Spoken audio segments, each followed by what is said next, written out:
Put out your porch light, of Kentucky, draw your curtains deceased. tight.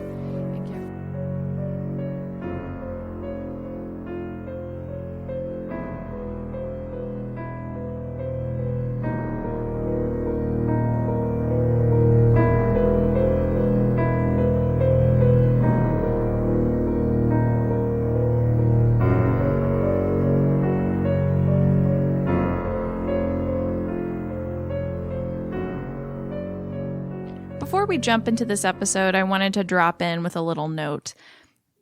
This episode is very unique because of the many different events that had to take place since the 1960s in order for it to occur. The first of these is the senior project of one Fred Gooding, who worked very diligently on creating this program to begin with. The second is the sharing and distribution of this radio show by Passport Radio when it was still an AM station around 2013.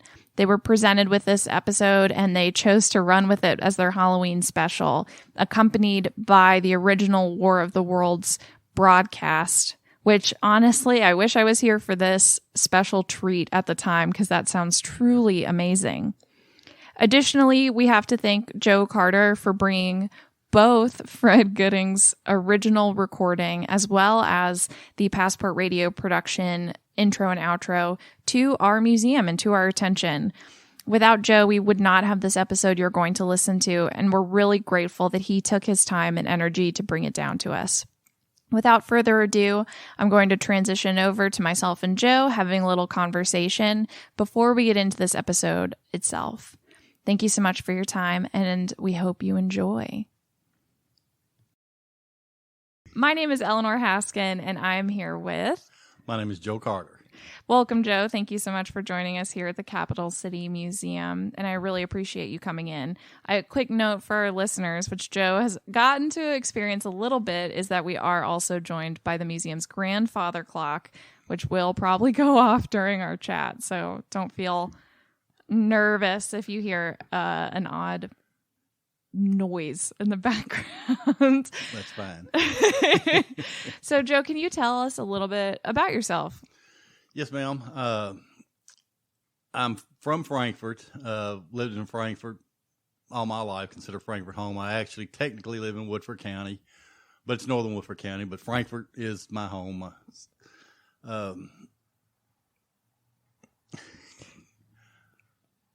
Where did you go to school? That's, I think, a good Frankfort question. I actually did go to Woodford County High School. Aha! Yes, But ma'am. still, Frankfort's home. Yes, ma'am. I'm from where I live. I'm probably 4 miles from Frankfort and about 12 miles from Versailles. So, But you still had to commute all the way down to Versailles to go to school? yes, ma'am. Yes, ma'am. Got to ride that bus every day. Oh, geez, Louise. So, but you've stayed here even Yes, after ma'am. high school. Did you go away to college and come back? Can you tell us a little bit about? No, ma'am.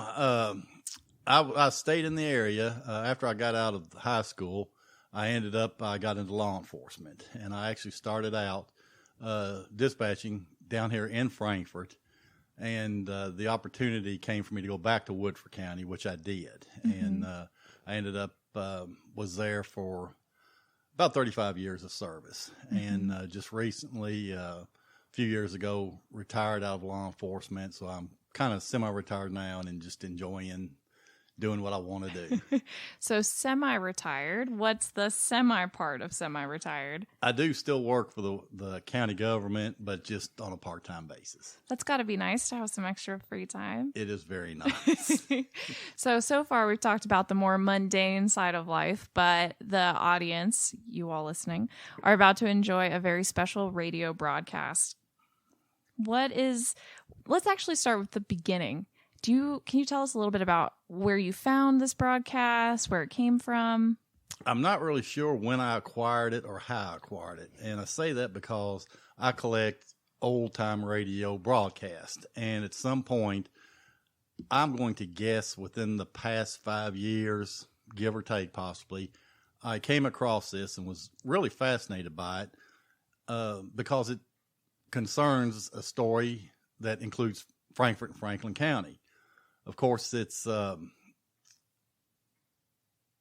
in 1960 by a gentleman. His name was Fred Gooding, and he did this from what I can recall from my notes. This was done in 1960 as his senior project. And for a broadcast that's 70 years old, it's in pristine condition. And when I heard it, I acquired it, and it's just been in my collection ever since. Can you tell us a little bit about it? I know we're kind of being a little withholding on details, yes. But can you give people a little teaser or a few sentence description of what they're about to listen to? It's the Central Kentucky / Franklin County version of War of the Worlds. And it is an amazing story. The recording is in excellent shape, and it's become one of my favorite Halloween traditional go-to listen to stories. It's one I never get tired of listening to. So I'm lucky enough to have seen the original War of the Worlds movie, not the remake, as well as heard the original radio broadcast. But I hesitate to say this. I'm sure some people haven't. Can you describe it? Are you up for the task of describing it? Yes, it's pretty much it from the music in the broadcast, and I believe the original version took place in the 1940s. And so you will hear period music, and as back in those days, they would interrupt to bring news broadcast, breaking news, and that does take place in this little story. And it just, each time they break in, it's a little more serious, and finally you realize this is not good for Central Kentucky. And where this one takes place here, the original War of the Worlds took place up in the eastern seaboard.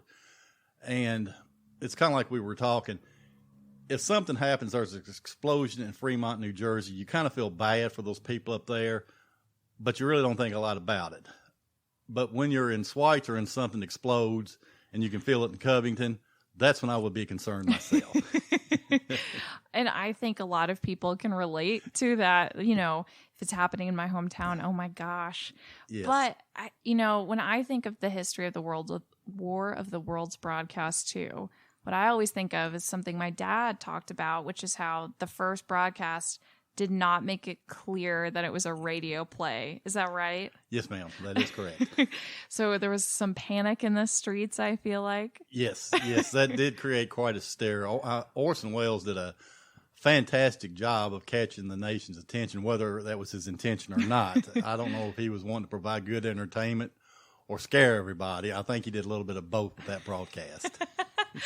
So, before we start listening, I guess we both probably want to make it clear to everyone that this is a recording. It is not live, which you probably know listening to this podcast in general, you're not listening to the radio, but we just in case. Don't run a... This is just a drill. This is not happening in real life. I think that is a perfect way to segue into it. Awesome. Do you have anything you want to add that we didn't talk about? No, I think we did cover everything other than, again, I just want to say a thank you to Mr. Gooding if he's can hear this, because this is something that was created in 1960, and for us in 2021 to be able to enjoy this show all these years later, I think that says something to his efforts and his work, because, again, it is a fantastic presentation. That is very lovely. I love that. Thank you, Joe. Yes, ma'am. Oh, yeah, and we should, before I stop recording, thank you very much, Joe. I really appreciate your time. I'm very glad that you had me down, and it was my pleasure.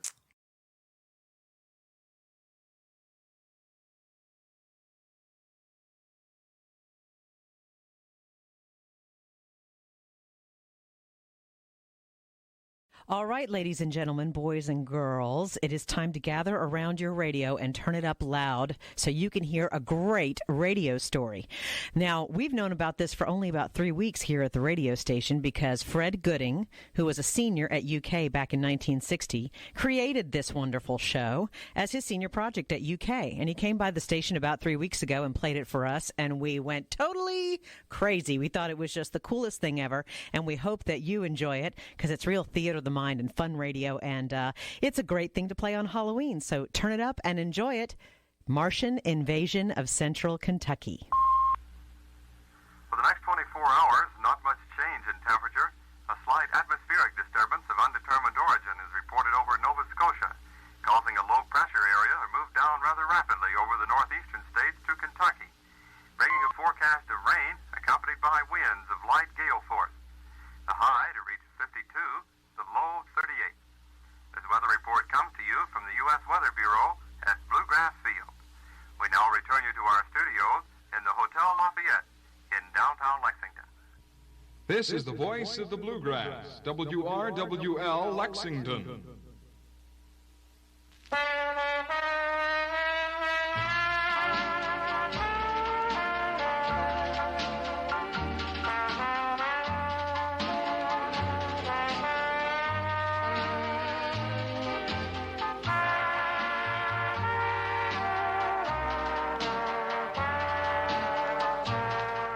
Hi there, and a pleasant good evening to you, ladies and gentlemen. From our studios in the Hotel Lafayette in Lexington, this is Forrest Wayne, with some recorded music at our disposal, which we hope meets with your approval. That's I'll Be Around, our theme, and needless to say, that's quite apropos inasmuch as we will be around for the next hour or so. Initial honors this evening go to the Ray Anthony Orchestra. Here's the Ray Anthony crew with our opener, Birth of the Blues.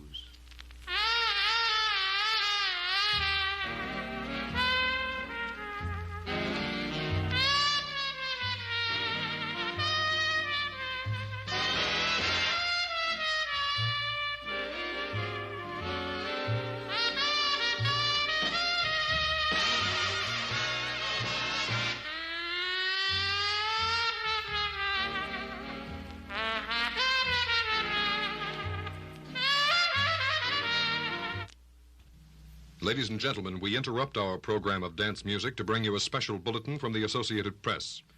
At 20 minutes before 8 Eastern Standard Time, Professor Farrell of the Mount Jennings Observatory, Chicago, Illinois, reports observing several explosions of incandescent gas occurring at regular intervals on the planet Mars. The spectroscope indicates the gas to be hydrogen and moving toward the Earth with enormous velocity. Professor Pearson of the University of Kentucky confirms Farrell's observation and describes the phenomenon as, quote, like a jet of blue flame shot from a gun, unquote. We now return you to the music of Ray Anthony.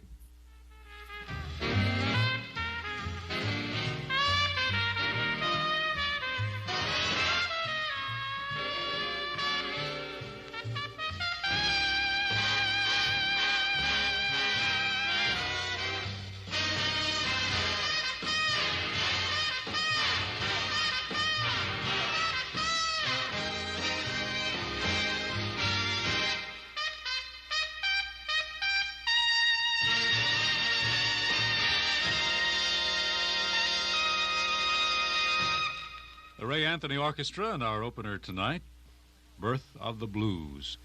It's 5 minutes past 8 o'clock here in Lexington, and we have some information from the boys out at Bluegrass Field who certainly should know weather-wise, and they tell us it'll go up to about 52 degrees tomorrow, low tonight to reach about 38.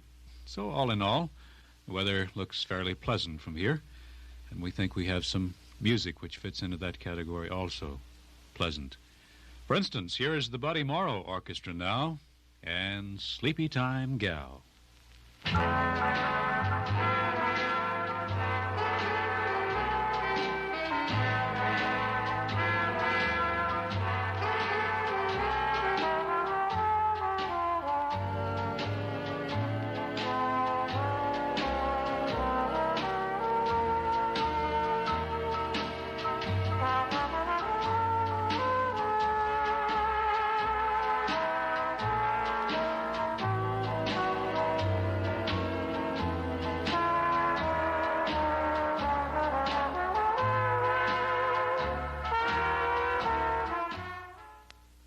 Ladies and gentlemen, here are some more details on our bulletin of a moment ago.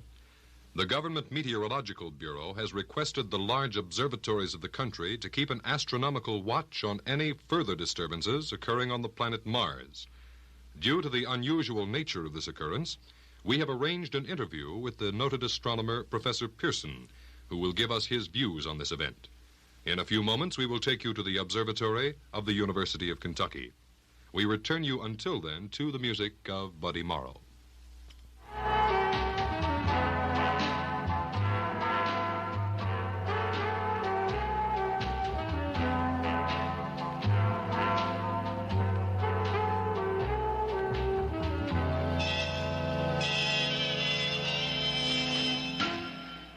We are ready now to take you to the observatory at the university, where Carl Phillips, our commentator, will interview Professor Richard Pearson, famous astronomer.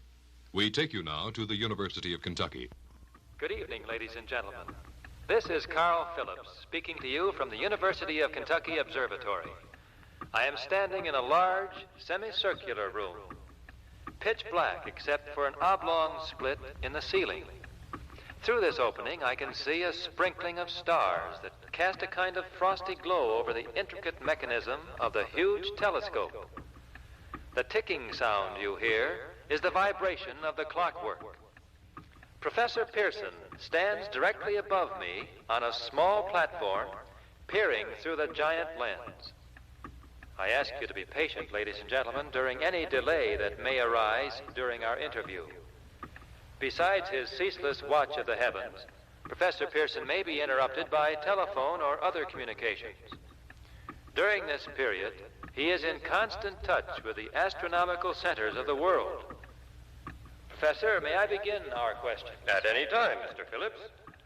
Professor, would you please tell our radio audience exactly what you see as you observe the planet Mars through your telescope? Nothing unusual at the moment, Mr. Phillips. A red disk swimming in a blue sea, transverse stripes across the disk. Quite distinct now because Mars happens to be at a point nearest the Earth, in opposition, as we call it. Well, in your opinion, Professor Pearson, what do these transverse stripes signify? Not canals, I can assure you, Mr. Phillips. Although that's the popular conjecture of those who imagine Mars to be inhabited, from a scientific viewpoint, the stripes are merely the result of atmospheric conditions peculiar to the planet. Then you're quite convinced as a scientist that living intelligence as we know it does not exist on Mars. Oh, I should say the chances against it are 1,000 to 1. Well, and yet how do you account for these gas eruptions on the surface of the planet at regular intervals? Mr. Phillips, I cannot account for it. By the way, Professor, for the benefit of our listeners, how far is Mars from the Earth? Approximately 40 million miles. Oh, that seems a safe enough distance. Just a moment, ladies and gentlemen. Someone has just handed Professor Pearson a message. While he reads it, let me remind you that we are speaking to you from the observatory at the University of Kentucky in Lexington, where we are interviewing the world-famous astronomer, Professor Pearson. One moment, please. Professor Pearson has passed me a message which he has just received. Professor, may I read the message to the listening audience? Certainly, Mr. Phillips. Ladies and gentlemen, I shall read you a wire addressed to Professor Pearson from Dr. Gray of the University of Louisville Museum of History. 9:16 p.m. Central Standard Time. Seismograph registered shock of almost earthquake intensity occurring within a radius of 20 miles of Lexington. Please investigate. Signed, Lloyd Gray, Chief of Astronomical Division. Professor Pearson, could this occurrence possibly have something to do with the disturbances observed on the planet Mars? Oh, hardly, Mr. Phillips.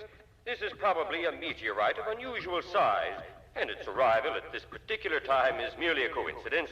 However, we shall conduct a search as soon as daylight permits. Thank you, Professor. Ladies and gentlemen, for the past 10 minutes we've been speaking to you from the observatory at the University of Kentucky, bringing you a special interview with Professor Pearson, noted astronomer. This is Carl Phillips speaking. We now return you to our studios. Ladies and gentlemen, here is the latest bulletin from the Associated Press. Toronto, Canada. Professor Morse of Macmillan University reports observing a total of 3 explosions on the planet Mars between the hours of 7:46 p.m. and 9:20 p.m. Eastern Standard Time. This confirms earlier reports received from American observatories. And now, nearer home, comes a special announcement from Frankfort, Kentucky. It is reported that at 8:50 p.m., a huge flaming object believed to be a meteorite fell on a farm in the neighborhood of Schweitzer, Kentucky, 4 miles northeast of Frankfort. The flash in the sky was visible within a radius of several hundred miles, and the noise of the impact was heard as far north as Covington. We have dispatched our mobile helicopter unit to the scene, and will have our commentator, Mr. Phillips, give you a word description as soon as he can reach there from Lexington. In the meantime, we will continue with our program of dance music.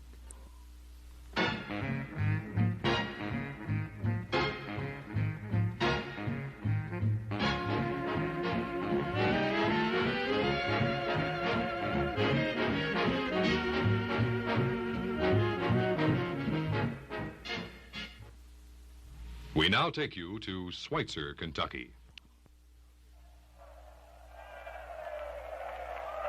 Ladies and gentlemen, this is Carl Phillips again at the Wilmot Farm, Schweitzer, Kentucky. Professor Pearson and myself made the 15 miles from Lexington in 11 minutes. Well, I hardly know where to begin to paint to you a word picture of this strange scene before my eyes, like something out of a modern Arabian Nights. Well, I just got here, and I haven't had a chance to look around yet. I guess that's it. Say, yes, I guess that's the thing. Whatever you call it, directly in front of me. Half buried in a vast pit. Must have struck with terrific force. The ground is covered with splinters of a tree. It must have struck on its way down. What I can see of the object itself doesn't look very much like a meteor. At least not the meteors I've seen. It looks more like a huge cylinder. It has the diameter of well, what would you say, Professor Pearson? Oh, about 30 yards. About 30 yards. The metal on the sheath is... Well, I've never seen anything like it. The color is sort of yellowish white. Curious spectators now are pressing close to the object, in spite of the efforts of the police to keep them back. They're getting in front of my line of vision. Say, would you mind standing on one side, please? Would you mind standing on one side, please? One side there. One side, please. While the policemen are pushing the crowd back, here's Mr. Wilmot, owner of the farm here. He may have some interesting facts to add. Mr. Wilmot, would you please tell the radio audience as much as you remember of this rather unusual visitor that dropped in your backyard? Step a little closer, please, to the microphone. Ladies and gentlemen, this is Mr. Wilmot. I was listening to the radio. A little closer and louder. Pardon me. Louder, please, and closer. Yes, sir. Well, while I was listening to the radio and kind of drowsing, that professor fella was talking about Mars, so I was half dozing. Yes, Mr. Wilmot. Then what happened? As I was saying, I was listening to the radio kind of Yes, halfway. Mr. Wilmot. And then you saw something? Not first off. I heard something. And what did you hear? Sound like this. And then what? Well, I turned my head out the window and would have swore I was asleep and dreaming. Yes? I seen a kind of greenish streak, and then zingo, something smacked the ground. Knocked me clear out of my chair. Well, were you frightened, Mr. Wilmot? Well, I ain't quite sure. I reckon I was kind of riled. Thank you, Mr. Wilmot. Thank you very much. Want me to tell you some more? No, that's quite all right. That's plenty.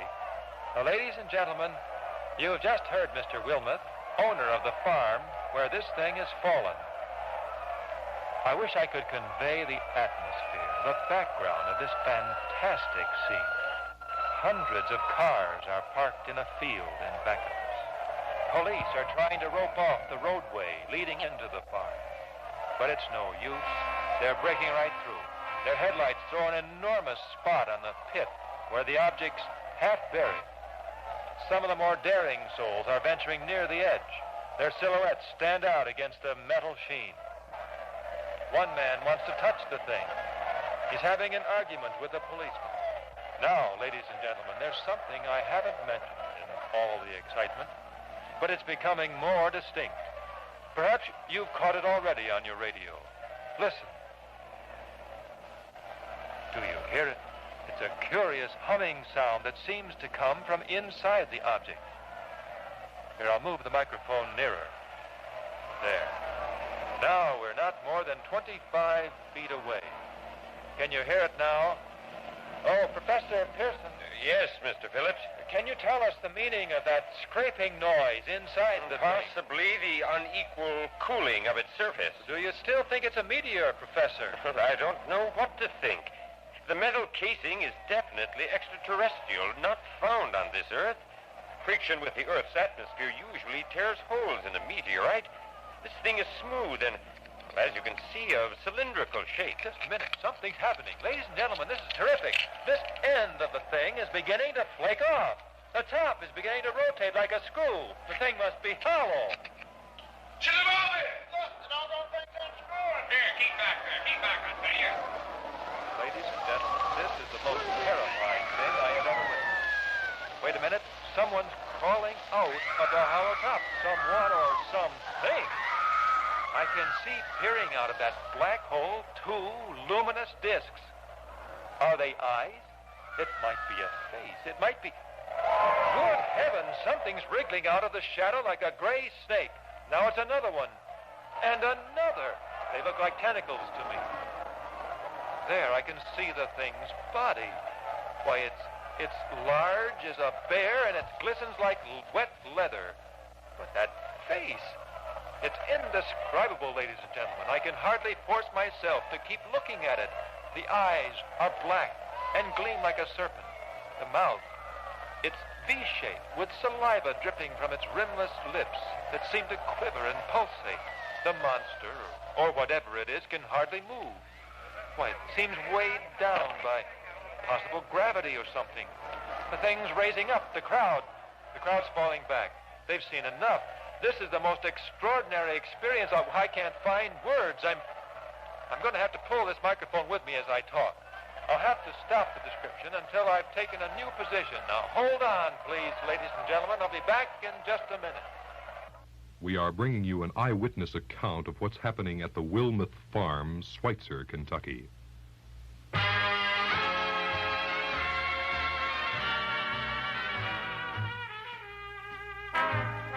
We now return you to Carl Phillips at Schweitzer.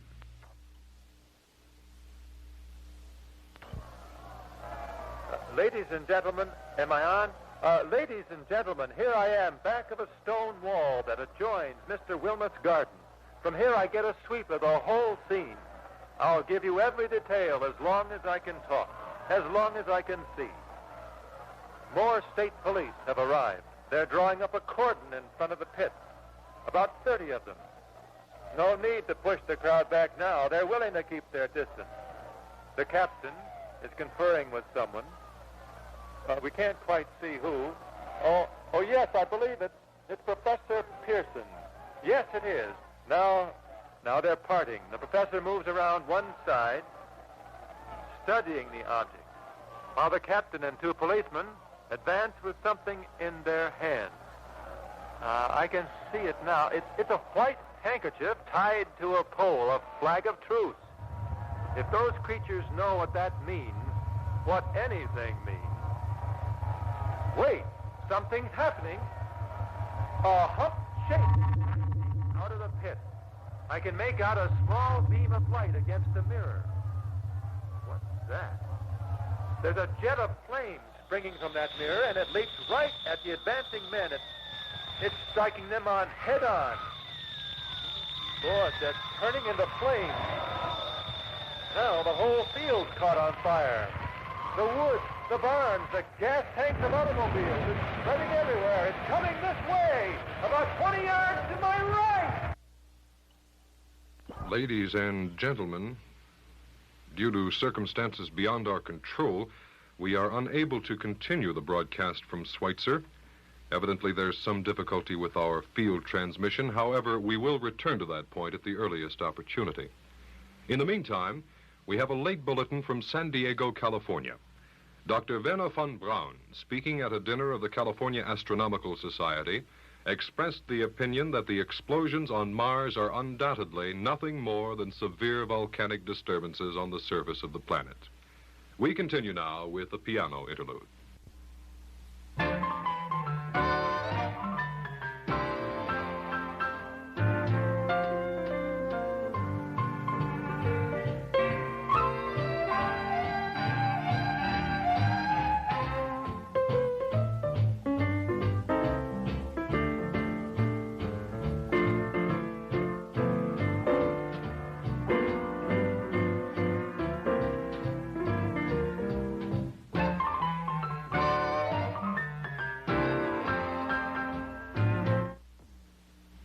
Ladies and gentlemen, I've just been handed a message that came in from Schweitzer by telephone. Just a moment, please. What? At least 40 people, including 6 state troopers, are dead in a field east of the village of Schweitzer.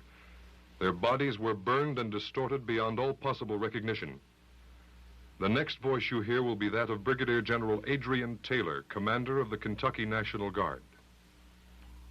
I've been requested by the governor of Kentucky to place the counties of Fayette, Franklin, Woodford, Scott, and Madison under martial law. No one will be permitted to enter this area except by special pass issued by state or military authorities. 4 National Guard companies are proceeding from Lexington to Schweitzer and will aid in the evacuation of homes within the range of military operations. Thank you. You've just been listening to General Adrian Taylor, commander of the Kentucky National Guard at Lexington. In the meantime, further details of the catastrophe at Schweitzer are coming in. The strange creatures, after unleashing their deadly assault, crawled back in their pit and made no attempt to prevent the efforts of the firemen to recover the bodies and extinguish the fire.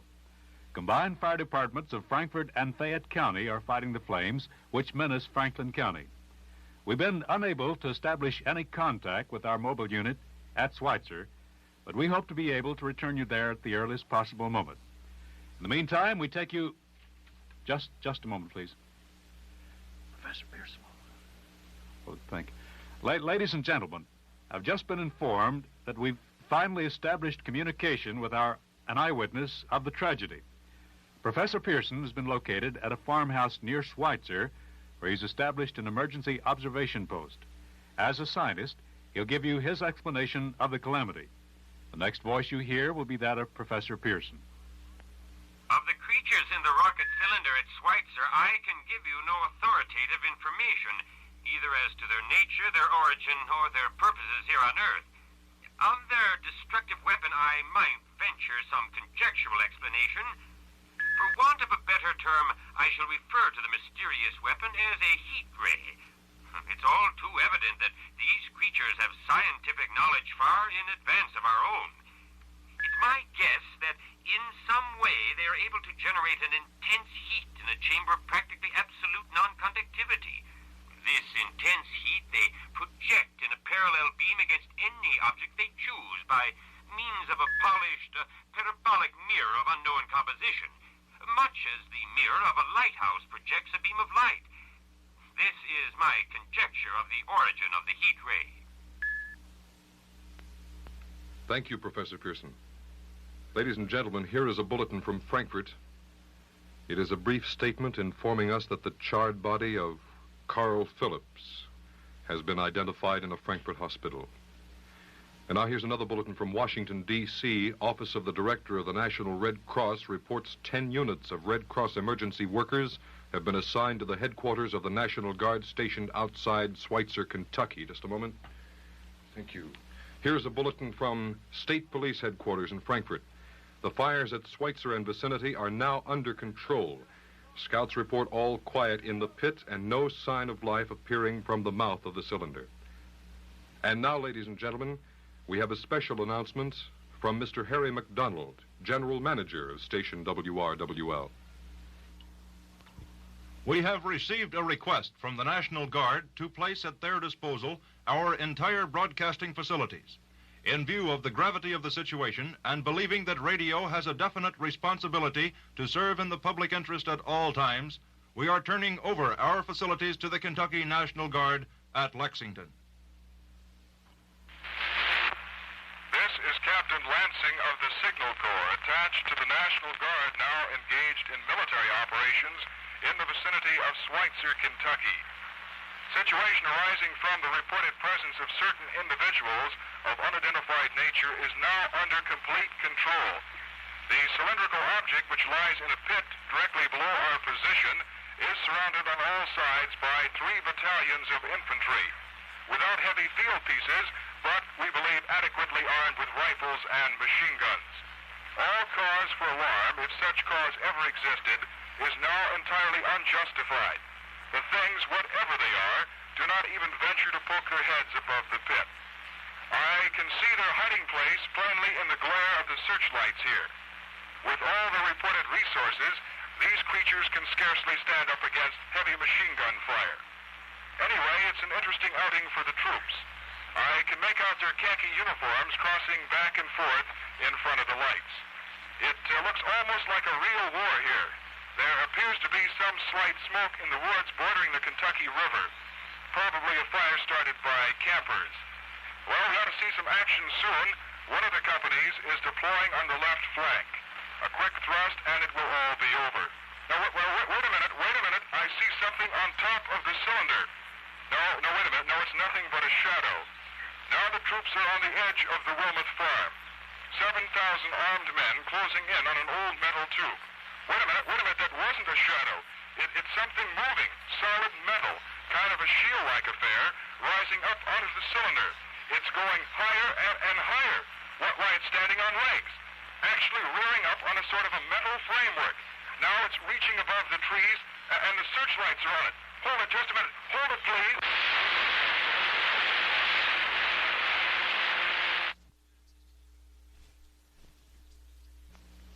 Ladies and gentlemen, I have a grave announcement to make.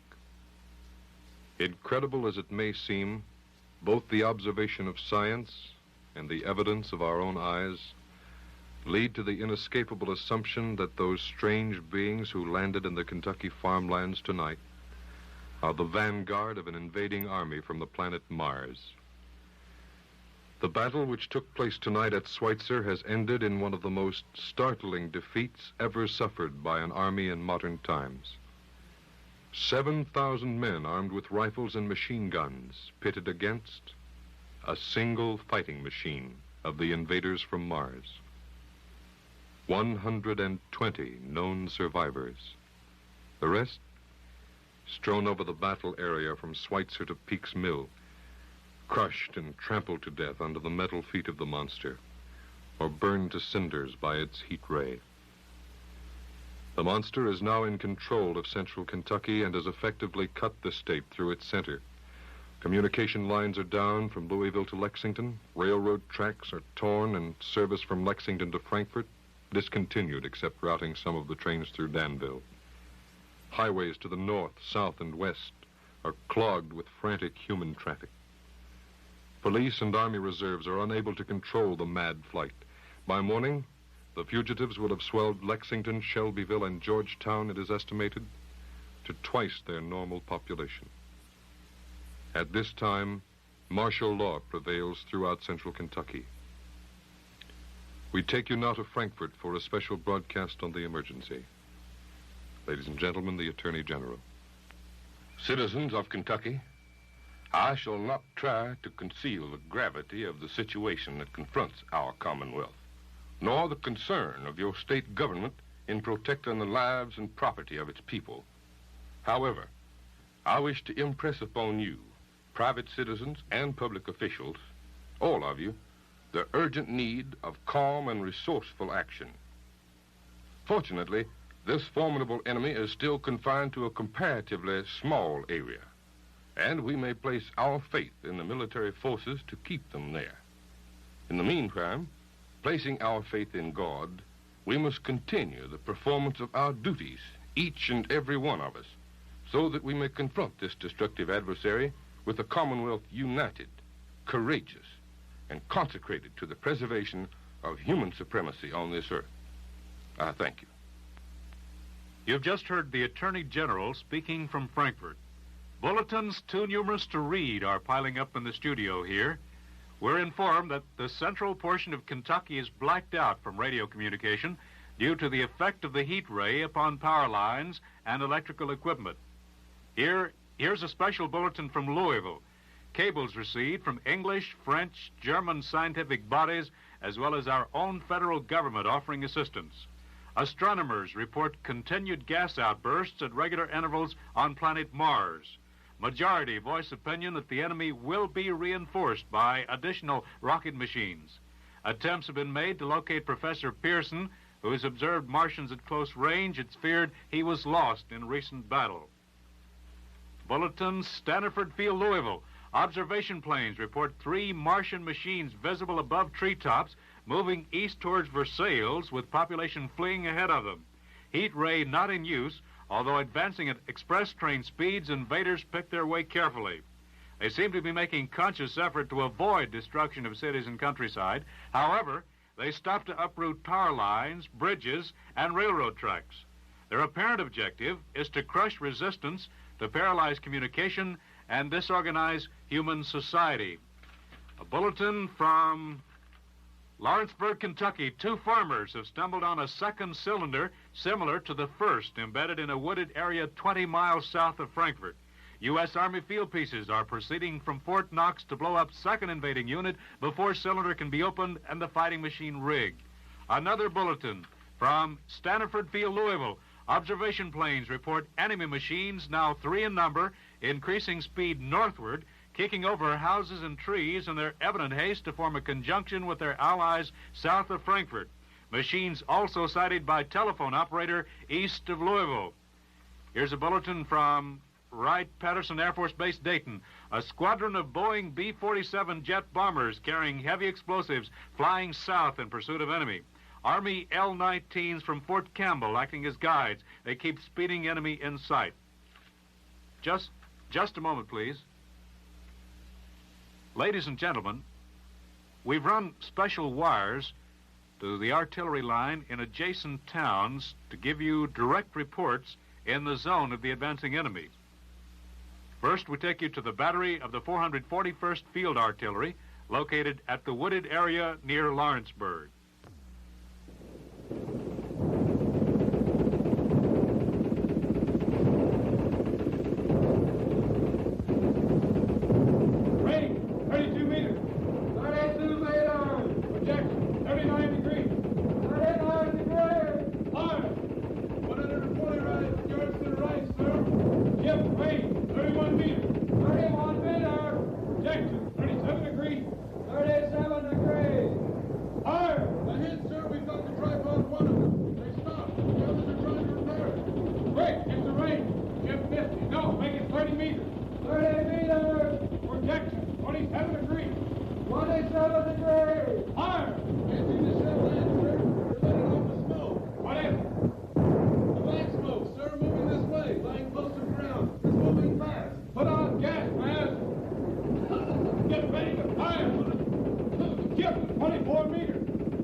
Martians approach. I would estimate in the last 2 hours, some 60,000 people have left their homes and fled the city. As far as we know, US 68 is still open for motor traffic. Avoid US 421 and US 60. They're hopelessly jammed. We've received word from the Greyhound bus depot that every available bus is now in operation. The C&O Railroad reports train service has been discontinued due to track wreckage between here and outlying cities. Bluegrass Field reports all airlines are unable to handle the overflow of passengers. All communication with Frankfurt and Versailles closed 10 minutes ago. No more defenses. Our army wiped out. Artillery, Air Force, everything wiped out. This may be the last broadcast. We'll stay here to the end. People are holding services in the churches below us. The streets are all jammed. The crowd noise you hear gives one a feeling of a giant New Year's Eve spent in New York City. Wait a minute. The enemy is now in sight at the corner of Main and Spring Street. 5 great machines. The first one is crossing Broadway. I can see it from here, stepping over cars like a man stepping over rocks in a stream. A bulletin's handed me. Martian cylinders are falling all over the state. 1 outside Winchester, 1 in Paducah, Bowling Green. They seem to be timed and spaced. Now the first machine reaches the First National Bank on Main Street. He stands watching, looking over the city. His steel, cowlish head is even with the building. He waits for the others. They rise like a line of new towers on the city's west end. Now they're lifting their metal hands. This is the end now. Smoke comes out. Black smoke drifting over the city. The people in the streets see it now. They're running toward the viaduct. Hundreds of them. Oh, God. Now the smoke's spreading faster. It's reached the Phoenix. People are trying to run away from it, but it's no use. They're falling like flies. Now the smoke's in front of the Strand. Now it's 100 yards away. It's 50 feet, 20 feet, 10, 5.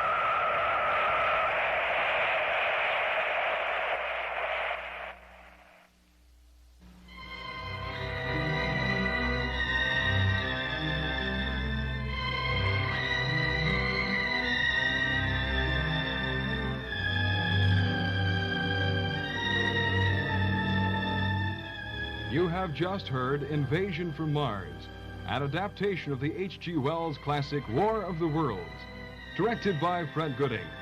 Featured in the cast were Wayne Gregory, Reynolds Large, Nick Clooney, Charles Dickens, and Stuart Hellick. Technical director was Tom Jordan. Technical supervisor, Ron Stewart. This has been a Gooding production.